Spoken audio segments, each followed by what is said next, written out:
Assalamualaikum dear viewers and students of class 8. I welcome you once again within this online lecture series at AIIMS-HANDWARA.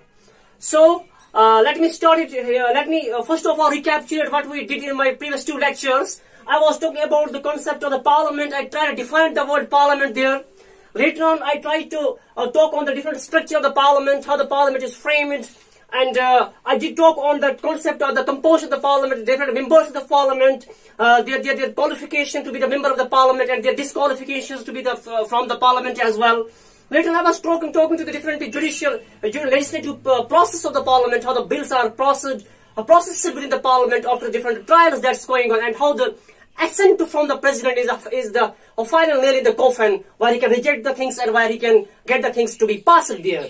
So this is the actual nature of the Parliament of India, but the talk of the day is the thing that I am going to discuss here within this lecture. That's the role of the Parliament. What's the role of the Indian Parliament overall in India? Although the way we said it earlier to you that the Parliament is the highest legislative seat where the voiceless people are represented. It's a seat where the people are represented. Their grievances are addressed. The people come from the different corners of the India. They come from different states, different union territories, and different islands of the India. They are represented there. From the different folks as well. The women folk is represented. Prior to this, the male was dominating the system.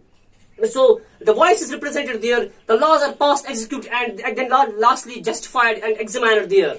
So that's what we simply call the Parliament of India, established on 1915, dear viewers. So let me talk here the role of the Parliament then. What's the role of the Parliament? The first thing that the role of the Parliament, in a broader context, if we are going to define here, that is, first of all, it's going to select the national party. To select the national party.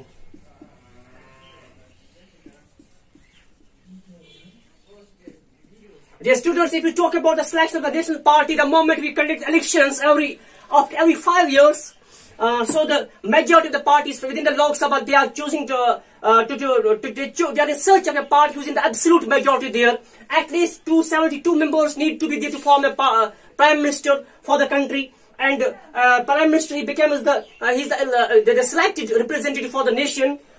So he's a leader of the ruling party among the selected ministers. So the moment the prime minister is selected, the moment there is an absolute majority, the prime minister is selected, then what we are doing, the role that what prime minister plays within the parliament, the first of all within the cabinet and or the core cabinet, prime minister tries to divide his the different offices among the different ministers on the basis of their capacity, on the basis of their credibility and their talent and their potential. We simply call them the distribution of portfolios. The distribution of portfolios among the different members of the parliamentarians. Portfolios. If you take the example of the distribution of the portfolio, we can say that the ministry of the HRD ministry is there. The ministry of this different states, different branches, health ministry is there, defense ministry is there, HRD ministry is there. So among the different these portfolios are distributed among the different ministries of the country as well. If sometimes what happens within here, the moment we are going to frame the political party there, if sometimes there is not an absolute majority in the parliament, what was the history of India? They were just trying to make a coalition government there. It means simply that 2-3 parties combined, the members there, the members are combined there, the different ideologies are combined there, and they lay the foundation of the new government, what simply we call the coalition government. But let me quote an example from the recent history, dear students. If we talk from 2004 to 2010, this is the decade. This is the time that was very much enjoyed by the government, which is simply called that's based on the ideology of the UPA government, United Progressive Alliance. This United Progressive Alliance, its prime minister candidate was the Mr. Manmohan Singh, Dr. Manmohan Singh, who was elected the prime minister from 2004 to 2009, and from 2004 to 2009, and from 2009 to 2014. Sorry, it's 14. I'm technically wrong here. It's 14. So this decade from 2004 to 2010, this was enjoyed by the Prime Minister Manmohan Singh. Let me recapitulate here to your mind that the tenure of the Prime Minister of the country, that's only for 5 years. The tenure is only 5 years. For the Prime Minister of the India, it's 5 years, and let me say here for the Prime Minister of United States of America, it's 4 years. Okay, let's come back. There is a chance to have establishment of a coalition government. Then what happened from 2014 onwards? We are having the other ideology that's ruling the India. That is simply called NDA government, National Democratic Alliance.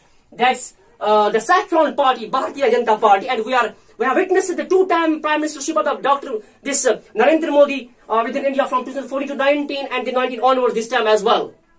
So this is the way that the parliament helps to select the national party within the country. The second role of the parliament is that it tries to guide, control and inform the government. Dear students, if we talk about the parliament, the moment we talk about the strong democracy, it's only possible when in country there is a strong opposition as well. When there is an opposition, what the opposition is doing? Every time in the parliamentary sessions, we are giving the 1 hour, that's called the 0 hour. There is an hour, that's called 0 hour. What's the 0 hour? It's the first hour of the parliament sitting is slotted for this. The first hour of the parliament sitting. In this 0 hour, the opposed parliament members, they are raising the fingers, they are raising the questions about the different policies, over the different schemes of the parliament. They are every time trying to highlight the drawbacks, highlight the various lacunas within the various ups and various lacunas within the established schemes and the policies by which we are trying to see the most accurate beauty of the democracy. So it tries to guide, it tries to control, it tries to inform the government persistently. Next is it's also making the laws, the parliament, which I said very earlier, how the bills are passed there, later on how the bills are turned to become an act, and how the same act is we put within the book, what we simply call the statute book. Later on, these are the certain role of the parliament. It's a very meager role of the parliament which I try to put forward within a short span of time here. That is it plays a role to make the national party. It tries to put every party every time on their tenterhooks that we are going to guide them, controlling them within the 0 session as well. So after that, let's pose a question here. Why from the members are coming? Dear students, let me tell you here. If we talk about till 1960s. The only 4% was a representation of the women within the parliament. It was only 4%. That's very minimum. What we simply call a minimal representation of the women. From 1960, from last 2 or 3 decades, we have witnessed the tremendous growth within this women participation. That's the 4% has raised to be 11% now. That's a great sign, healthy sign for the healthy democratic country within the world. That's what we simply call India. So the people from different corners, no one is marginalized. The voice of every class is represented there. The voice of every section is represented. So the moment we are saying that from 4% the ratio has been reached, targeted, that's 11%. So it's a great and a healthy sign of the democratic country, a liberal democratic country. So the students, it was all about the parliament, the spirited composition and the role of the parliament. Hope you have now built a concept, understanding how the Parliament of India works, how it is necessary for the democratic country to have a parliament, that to a sovereign parliament having absolute paramountcy to run within a particular democratic country. So let me wish you the best of luck to meet you in the next lecture. Till then, take care and Allah Hafiz.